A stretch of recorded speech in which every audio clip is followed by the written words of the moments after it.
Assalamualaikum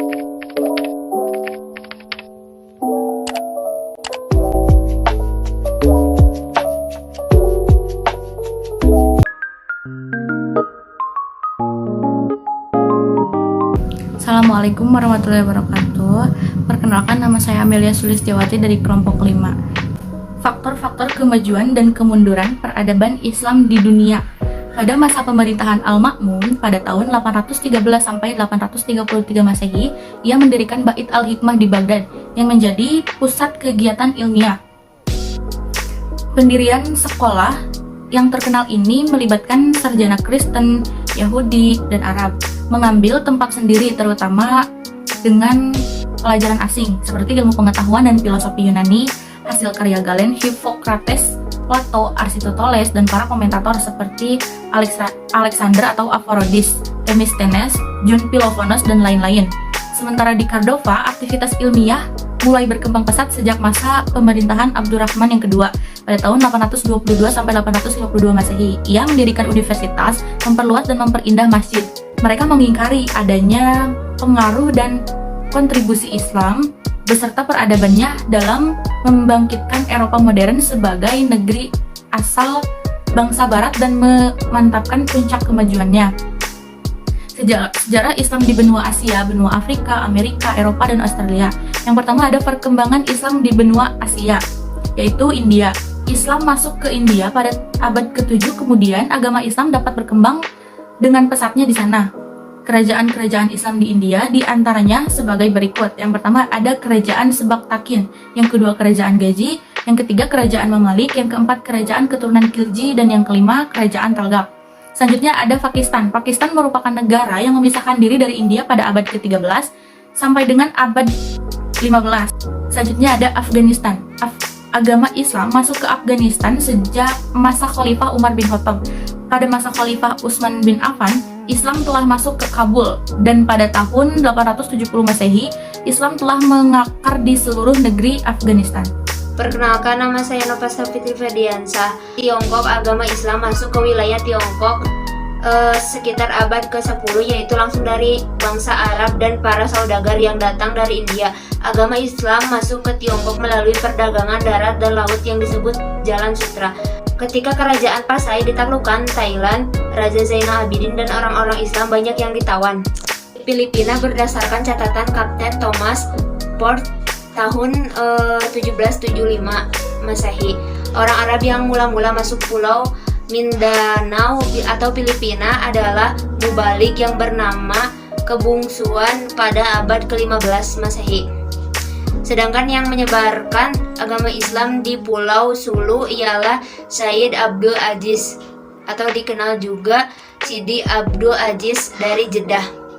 Malaysia atau Malaka, seorang ulama bernama Sidi Abdul Aziz dari Jeddah berhasil mengislamkan pejabat pemerintah Malaka. Kemudian terbentuklah kerajaan Islam di Malaka dengan rajanya pertama Sultan Permaisura. Brunei Darussalam. Agama Islam di Brunei dapat berkembang dengan baik tanpa ada hambatan. Bahkan agama Islam di Brunei merupakan agama negara resmi. Perkembangan Islam di benua Afrika. Islam memasuki Afrika sejak masa-masa awal kelahirannya. Kemudian Islam pun berkembang dengan mudah di kawasan tersebut. Berikut ditampilkan beberapa negara di wilayah tersebut, yaitu Habasyah, Mesir, dan pantai utara Afrika. Habsyah.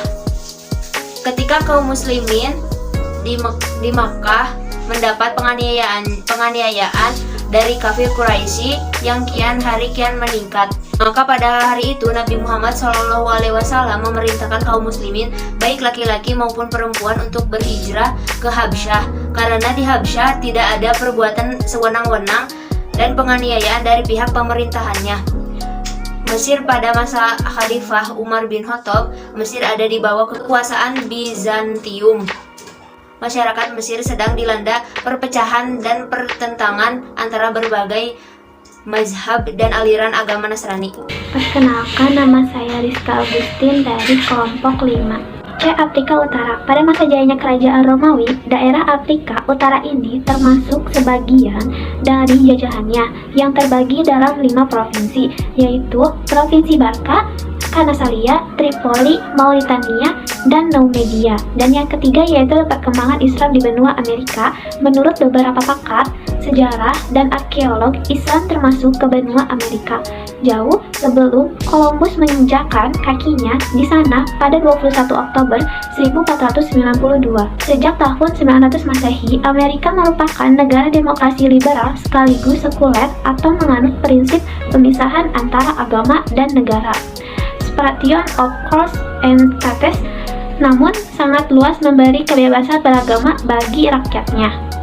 4. Perkembangan Islam di benua Eropa. Keberadaan Islam di Eropa yaitu Andalusia, Spanyol, Rusia, dan Inggris. Secara sekilas. A. Andalusia Spanyol salah seorang keturunan dari Bani Umayyah, yaitu Abdurrahman berhasil melarikan diri dan menyusup ke Spanyol.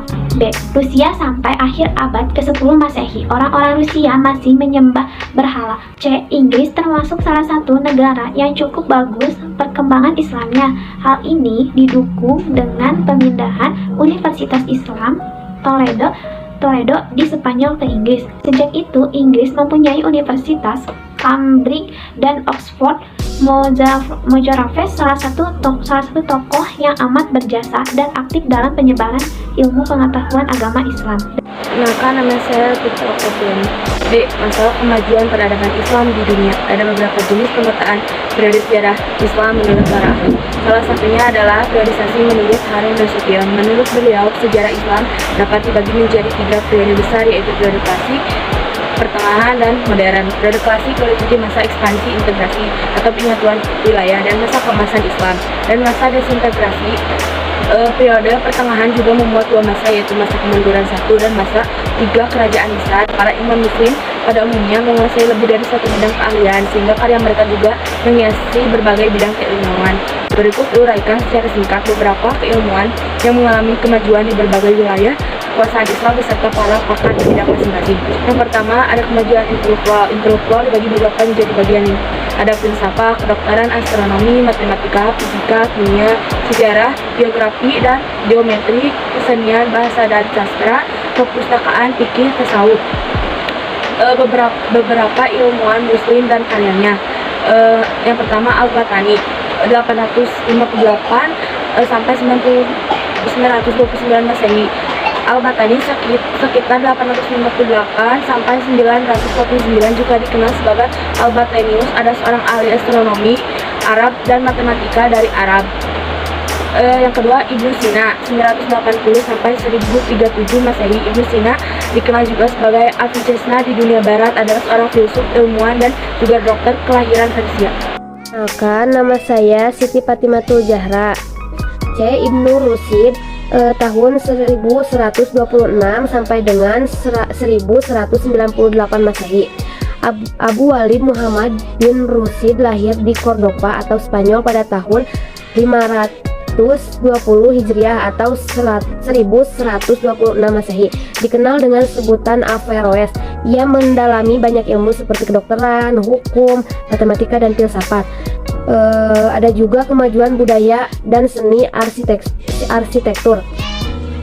Di bidang pembangunan dan budaya fisik banyak terdapat bukti kekayaan Islam pada masa Islam yang mengagumkan, baik dalam bentuk arsitektur, bangunan, atau kerajinan tangan lainnya. Di antaranya seperti 1. Sebuah masjid atau museum terkenal dengan nama Hagia Sophia. 2. Banyak negeri Timur Tengah masih dijumpai kincir untuk menaikkan air yang dibangun beradab-adab yang silam. 3. Beberapa kota gurun pasir juga masih dijumpai sistem distribusi air di bawah tanah yang disebut kana. 4. Masjid Sultan Ahmed yang berhadapan dengan Hagia Sophia merupakan ikon Istanbul. 5. Di India, meski banyak penjajahan Inggris didominasi oleh warga beragama Hindu, sebagian besar bangunannya berarsitektur Islam termasuk Taj Mahal. 6. Berbagai masjid di universitas di Mesir, Damaskus, dan Istanbul masih berfungsi hingga kini, seperti Universitas Al-Azhar di Mesir. 7. Di Spanyol, bangunan dam-dam, kanal-kanal, saluran sekunder, tersier, dan jembatan air. Di Cordoba juga terdapat sekitar 900 pemandian. Di sekitarnya terdiri perkampungan yang indah. 9. Kota tua Cordoba atau Cordoba masih bisa kita saksikan sekarang. Sejak awal berdirinya tahun 750 Masehi, kota ini sudah dimiliki drainase yang bagus sehingga jalan-jalan tampak bersih dan asri. 10. Barang-barang dari keramik juga ditemukan di samping barang logam dengan pusat industri. Perkenalkan, nama saya Alianita Fauzia dari kelompok 5. Selanjutnya ada C. Masa kemunduran peradaban Islam. Sejarah umat manusia terus bergulir mengikuti sunatullah, yaitu hukum Allah Subhanahu wa Ta'ala yang berlaku bagi makhluknya. Siapa yang gigih berjuang dan memenuhi syarat untuk menang, maka dialah yang menang, dan begitupun sebaliknya. Peradaban umat Islam kemudian mengalami kemunduran ketika memasuki periode pertengahan bagian pertama 1250 sampai 1500 Masehi yang dikenal dengan masa kemunduran. Setelah kurang lebih 2,5 abad tenggelam dalam ketertinggalan, peradaban Islam kembali menggeliat dengan munculnya 3 kerajaan besar pada tahun 1500 sampai 1800 Masehi. Bahkan kembali mengalami kemajuan hingga memasuki abad ke-18 Masehi. Selanjutnya ada D. Menjunjung tinggi nilai-nilai Islam rahmatan lil alamin sebagai pemicu kemajuan peradaban Islam di masa datang. Nah, rahmatan lil alamin adalah Islam yang kehadirannya di tengah kehidupan masyarakat mampu mewujudkan kedamaian dan kasih sayang bagi manusia maupun alam. Rahmatan lil alamin adalah istilah Qurani dan istilah itu sudah terdapat dalam Al-Quran, yaitu sebagaimana firman Allah Subhanahu wa Ta'ala dalam surat Al-Anbiya surat ke-21 ayat 107 yang berbunyi, A'udzubillahi minasyaitonirrajim. Bismillahirrahmanirrahim. Wa ma arsalnaka illa rahmatan lil alamin. Yang berarti, dan tiadalah kami mengutus kamu melainkan untuk menjadi rahmat bagi semesta alam. Nah, dari ayat tersebut menegaskan bahwa kalau Islam dilakukan secara benar, dengan sendirinya akan mendatangkan rahmat untuk orang Islam maupun untuk seluruh umat dan alam semesta.